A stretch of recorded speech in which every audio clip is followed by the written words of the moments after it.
Welcome to Video 5, where we break down the different types of artificial intelligence. We'll explore the difference between narrow, general, and super AI. Here's the hook. Today's AI is brilliant at one thing and useless at everything else. Think about it. A chatbot can write perfect code but can't make you a cup of coffee. Why is that? That single-focused brilliance is the defining feature of the AI we use daily. It excels in its specific domain, but lacks broader understanding or capabilities. To understand the current state and the future of AI, we classify it into three core types: artificial narrow intelligence, artificial general intelligence, and artificial superintelligence. Let's start with what we have today. First up is narrow AI, or ANI. This is the only type of AI that currently exists and is what powers the technology you use every single day. ANI is defined by its specialization. It's an AI focused on a single task, like facial recognition, playing chess, or responding to voice commands from Siri or Alexa. A perfect example is AlphaGo. It achieved superhuman mastery in the ancient game of Go, demonstrating complex strategic thinking, but only within the rules of that game. Despite its mastery, ANI has severe limitations. It cannot generalize its knowledge to new problems. The AI that beats world champions at Go can't navigate a physical room or even hold a simple conversation.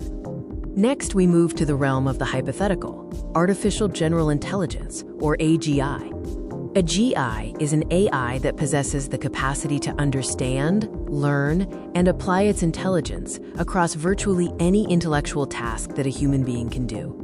It's essentially a machine brain with human cognitive flexibility.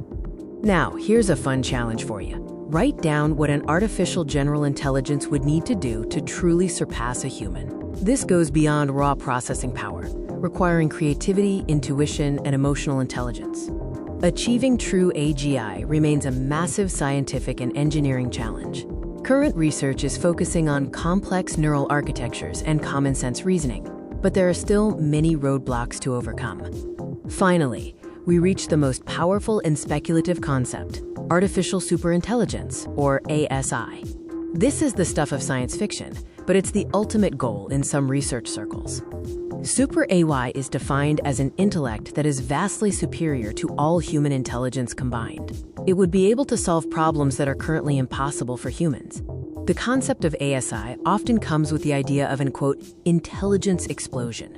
Once AGI reaches human level, it could rapidly improve itself, leading to an exponential and unstoppable jump to ASI. This raises profound questions about humanity's future role. To summarize, the AI landscape is diverse and rapidly evolving, spanning from the practical to the purely theoretical. Remember, ANI is what we have now. AGI is the threshold of general human-like intelligence, and ASI is the theoretical future where machine intellect surpasses our own. Thank you for watching. Don't forget to comment with your ideas for the AGI challenge. What would that perfect general AI need to do to truly beat a human? I'll see you in the next video.